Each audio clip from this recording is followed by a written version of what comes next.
Bette Davis. If you don't know about Bette Davis, then I don't know what to do with you. She's about as well known as you can get. People who aren't familiar with her movies should at least have heard her name mentioned somewhere.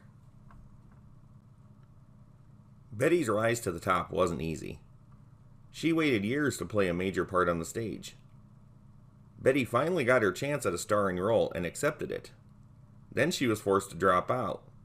Why? Bette came down with the measles. Things eventually worked out and Bette became one of the most distinguished actresses of all time. She was noted for having a rather tough personality, but even cranky ladies can have a fun side. One of her hobbies was collecting neckties of famous men. Why? Who knows for sure, but that was her thing. Among her treasures was a tie from President Franklin Delano Roosevelt and a tie